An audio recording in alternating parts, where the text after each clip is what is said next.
श्री स्वामी समर्थ. आपण आज गुरुचरित्रातील अध्याय 15वा ऐकणार आहोत. या अध्यायाचे नाव आहे श्री गुरूंचे वैजनाथ क्षेत्री गुप्त वास्तव्य. सुरू करूया अध्याय 15वा. श्री गणेशाय नमः. सिद्ध म्हणाला, नामधारका, तू खूपच चांगला प्रश्न केलास. आता मी काय सांगतो ते लक्षपूर्वक ऐक. पूर्वी परशुरामाने समस्त पृथ्वी क्षत्रियास रहित केली. ती ब्राह्मणांना दान देऊन तो पश्चिम समुद्रावर गेला, पण त्यानेही ब्राह्मणांचे समाधान झाले नाही. ते अधिक जमीन मिळावी म्हणून त्याच्यापाशी गेले. त्यांचा लोभ पाहून परशुराम कंटाळला. त्यांचा त्रास टाळण्यासाठी सागरात असलेल्या एका बेटावर जाऊन राहिला. साधूचे महात्म्य वाढले की साधू, असाधू, धूर्त, हौशे, नवशे, गौशे असे असंख्य लोक त्याच्या दर्शनासाठी गर्दी करतात. प्रत्येकाचे काही ना काही गाराणे असते. प्रत्येकाला साधूच्या कृपेने आपली अडचण दूर व्हावी असे वाटत असते. हे चक्र कधीही थांबत नाही. वरदान देण्याचा प्रश्न नाही. योग्य कोण, अयोग्य कोण हे पाहणेच गरजेचे असते. या सर्व गोष्टींमुळे साधूला तपश्चर्येसाठी वेळ आणि एकांत मिळत नाही. श्री गुरु नृसिंह सरस्वतींना ही गोष्ट चांगली माहीत होती. लोकांचा उपद्रव होऊ नये म्हणून ते वैजनाथ क्षेत्री गुप्त रूपाने राहिले. त्यांनी आपल्या शिष्यांनाही दूर ठेवले. त्या सर्वांना पाचारण करून ते म्हणाले, तुम्ही सर्वजण तीर्थयात्रेत जा. भारतभर भ्रमण करून नंतर श्रीशैल पर्वतावर या.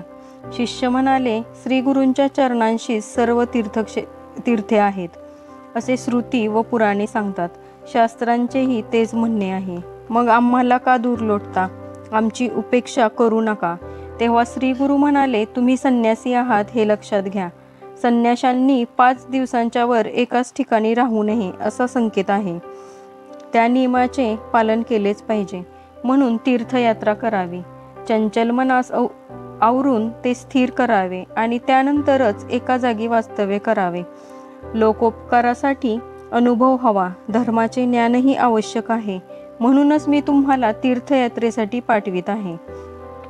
पुढे यात्रा पूर्ण करून तुम्ही बहुधान्य संवत्सरात श्रीशैल क्षेत्री या. तेथे आमची भेट होईल.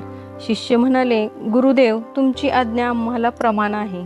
आता आम्ही कोणकोणत्या तीर्थस्थानी जाऊन यावे याविषयी मार्गदर्शन करा. श्री गुरूंनी त्या शिष्यांना प्रथम काशी क्षेत्री जाण्यास सांगितले.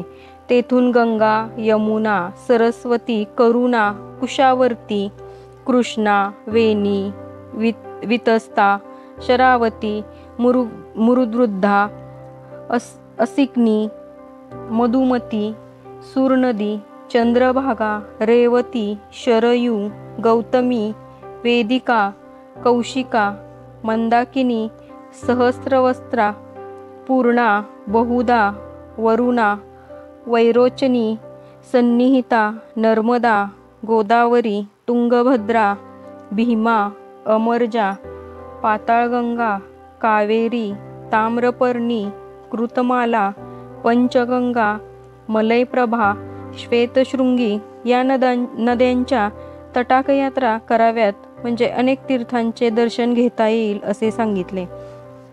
नदीमध्ये स्नान करावे. आजूबाजूची ग्रामे व परिसर पाहावा. प्रत्येक ठिकाणी कृच्छव्रत म्हणजे एक प्रकारचे प्रायश्चित्त करावे. त्रिवेणी संगमावर स्नान व तप करावे असे सांगितले.